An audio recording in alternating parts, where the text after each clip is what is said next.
कैसे हुआ कलयुग का आरंभ? पुराणों में 4 युगों का वर्णन मिलता है। सतयुग, त्रेता युग, द्वापर युग और कलयुग। कलयुग को एक श्राप भी कहा जाता है। जहाँ भी कुछ गलत हो रहा होता है वहाँ पर हर व्यक्ति ये कहता मिलता है, भाई घोर कलयुग है, घोर कलयुग। लेकिन ये कलयुग की शुरुआत कैसे हुई और आखिर क्यों? आइए जानते हैं। लेकिन उससे पहले हमारे चैनल को सब्सक्राइब कर लें और हर सुबह ईश्वर के ज्ञान का आनंद लें। जब धर्मराज युधिष्ठिर अपना राजपाट परीक्षित को सौंपकर पांडवों और द्रौपदी समेत हिमालय की ओर निकल गए, उन दिनों स्वयं धर्म बैल के रूप में और पृथ्वी गाय के रूप में सरस्वती नदी के किनारे मिले। गाय रूपी पृथ्वी की आंखों में आंसू देख धर्म ने उनसे उनकी परेशानी पूछी और कहा, कहीं आप इसलिए तो परेशान नहीं कि अब मेरा बस एक ही पैर है, या अब आप इस बात से दुखी है कि अब तुम पर बुरी ताकतों का शासन होगा?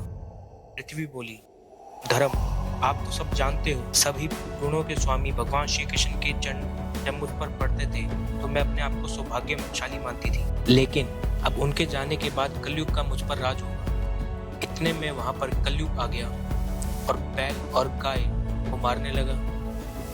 राजा परीक्षित वहां से गुजर रहे थे। अपने राज्य में गाय और बैल पर अत्याचार देख राजा परीक्षित को क्रोध आ गया।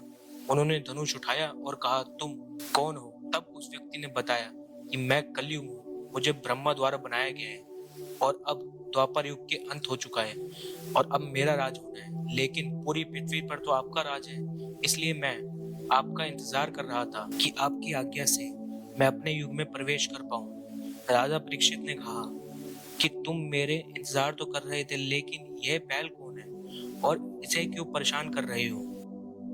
फिर कलयुग ने कहा, ये जो गाय है वो पृथ्वी है और ये जो बैल है वह स्वयं धर्म है। इसके 4 पैर धर्म के 4 स्तंभ हैं। सतयुग में इसके 4 पैर थे, सत्य, तप, दया और दान। लेकिन त्रेता में यह इसका एक पैर सत्य कट गया। द्वापर में सत्य के साथ तप का भी नाश हो गया। चूंकि अब मेरा काल है तो मैंने इसका दया रूपी पैर भी काट दिया है। अब मेरे युग में केवल दान के सहारे ही धर्म जीवित रहेगा और जब मेरे युग का अंतिम चरण होगा तब इस बैल का आखिरी पैर दान का भी नाश हो जाएगा और फिर मां पड़ ले आएगी। ये सब सुनकर परीक्षित सोचने लगे कि मैं इसे अपने राज्य में आने से मना तो नहीं कर सकता, क्योंकि अगर मना करूंगा तो ये ब्रह्मा का विरोध होगा, लेकिन इसकी समय सीमा तय कर सकता हूँ कि ये कहाँ कहाँ राज कर सकता है। तब राजा परीक्षित ने कलयुग को कहा, तुम अपना राज, जुआ, पर स्त्री गमन, नशा, हिंसा, यह सब सुनकर कलयुग कहने लगा, मुझे यह सब कम है, मुझे और भी कहीं स्थान दीजिए। फिर राजा परीक्षित ने उसे स्वर्ण यानी सोने में स्थान दिया।